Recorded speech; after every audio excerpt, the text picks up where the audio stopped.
In today's video, we're back with some updated NHL trade rumors, including a handful of different players I want to touch on, including teammates in St. Louis, Schenn, and Patrick Maroon. We're also going to discuss Duchene Burakovsky in Washington, Matt Duchene in Ottawa, as well as Dougie Hamilton in Carolina as well. We'll discuss all the latest on those players coming up next.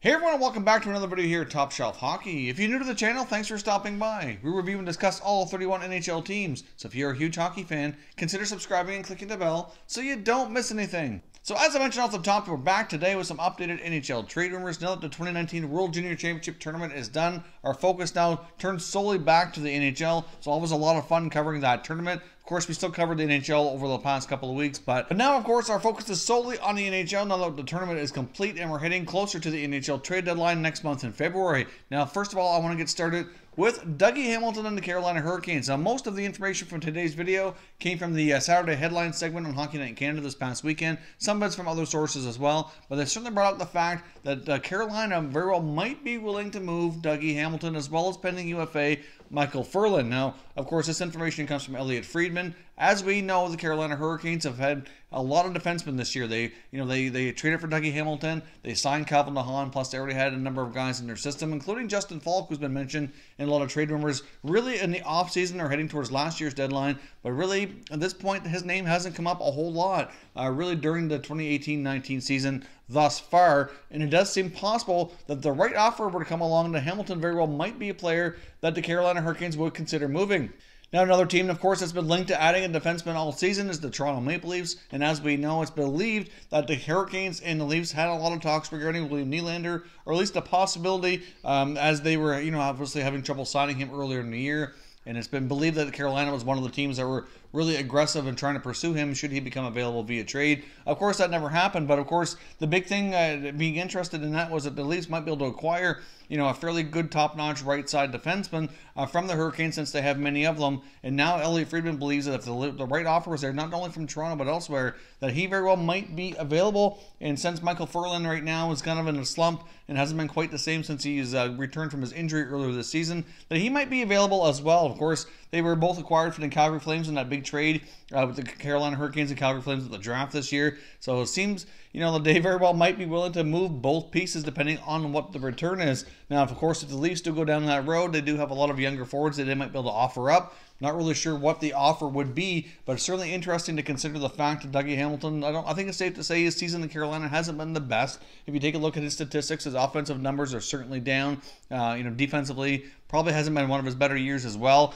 but he's certainly still quite young, has a lot of potential, and would certainly fit quite nicely in a top four role on many teams around the league, including the Toronto Maple Leafs. So if you're a Toronto fan, I'd certainly love to hear your thoughts on the possibilities of acquiring Dougie Hamilton. Do you think he'd be the type of defenseman that the team would really need, and what would you be willing to give up in a package in order to acquire him? I'm sure the asking price would not be anything too small. They'd certainly want a fairly substantial return given his long-term potential, and I do think that they're going to probably want one of Toronto's top young forwards in return. So let me know if that's a deal you'd be willing to make, it if you think he'd be the right fit and to help this team really move forward and be ready for the playoffs. Of course, in other news here, as we know, the St. Louis Blues is certainly a team that's been struggling a lot this year, and there's a lot of different names we've discussed here over the last number of weeks that could very well be available free of trade, including some of their bigger names like Tarasenko or maybe even Captain Pietrangelo. But a couple other names that might be a little bit more easy to move with easier contracts include forward Schenn and Patrick Maroon. Now, if we look at Maroon, things really haven't worked out the greatest. Fortunately, I guess for St. Louis, he only has a one-year contract,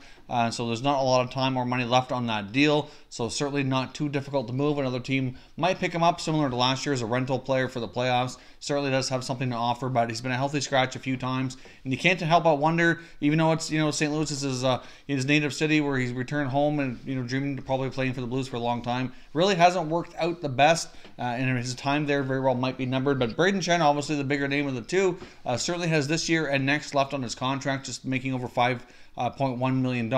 It's been reported that the Boston Bruins are heavily interested in Schenn. Now, of course, Boston, as we know, is a team we've discussed a lot. Well, maybe acquiring a middle six center, somebody who can be number 2, number 3, somebody who can possibly play wing, probably that versatile forward, but that's ideally a center, but can play wing if necessary, depending on their lineup and where they want to slot them. And I do think Schenn would certainly fit that mold quite nicely. I mean, he can be a solid number 2 center on most teams around the league. He certainly could move to the wing in certain situations as well. Somebody you could play in the power play. So I do think he could potentially be a good fit if they go down that road. But apparently the sources on the article I was referencing here has a few sources indicating that the Bruins are heavily interested in him. They've been scouting him quite a lot, and we'll see if there's something more to that or not. Obviously, it doesn't mean that St. Louis is going to completely clean house and move everybody out, but considering their struggles this year, there's bound to be some changes, and he certainly would be one of the easier contracts as well to move out. Not a ton of term, not a ton of money left, so certainly would be a possibility, and I would not be surprised at all to see the Bruins add that type of player before the deadline. I believe that maybe the Bruins would be interested in moving a younger player, maybe like a Danton Heinen. They might be willing to move a guy, maybe like a Matt Grzelcyk, or possibly even Trent Frederic. Now, Frederic, of course, is a St. Louis native. So perhaps the Blues would be interested in bringing home Trent Frederic, who's obviously from the St. Louis area, trying to get himself up to the NHL.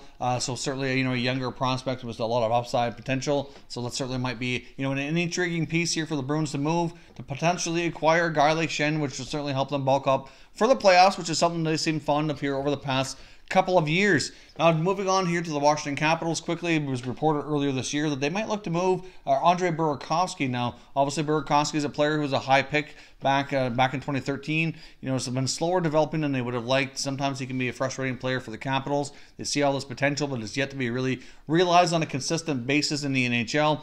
But right now, it's kind of believed that they very well might not want to make that move. And of course, you got to remember they moved another young player about 5-6 years ago, and it kind of backfired on them big time. Of course, that turned out to be Philip Forsberg, who went on to Nashville, is having a pretty solid career. So they certainly don't want that to happen again.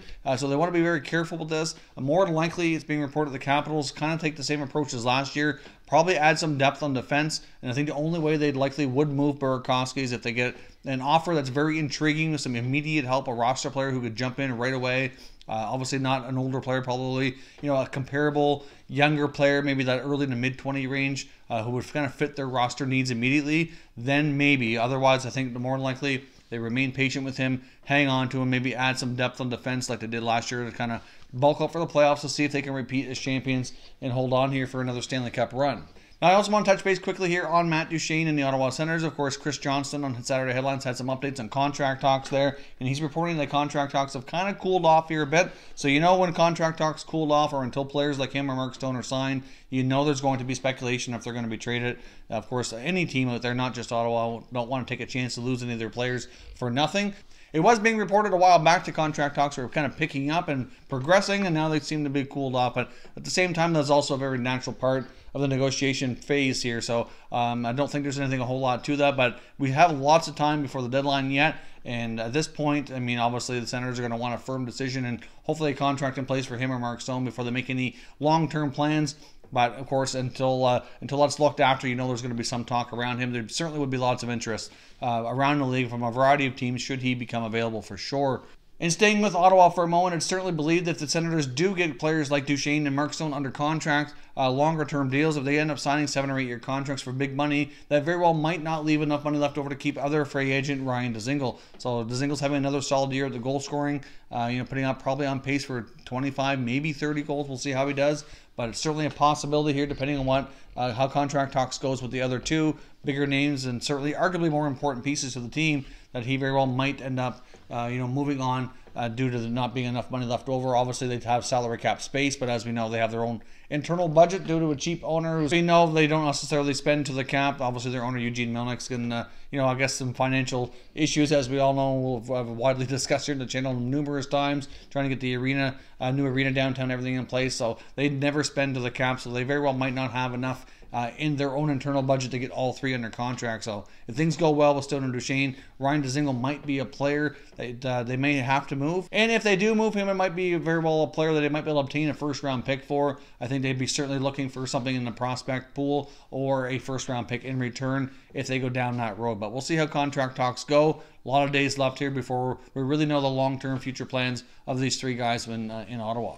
So that is all your latest updates on the NHL trade rumor mill. Certainly leave me your thoughts down below. Let me know what you think of these guys potentially being on the move and what kind of returns these teams could be looking at should they make these deals. If you're new to the channel here, hope you consider subscribing. We cover all 31 NHL teams, and there's plenty of content here for all hockey fans to enjoy. So if you're new, hit that subscribe button. And if you like this video, give it a thumbs up before you go. I'd appreciate it if you did. As always, thank you very much for watching, everybody. We will catch you next time.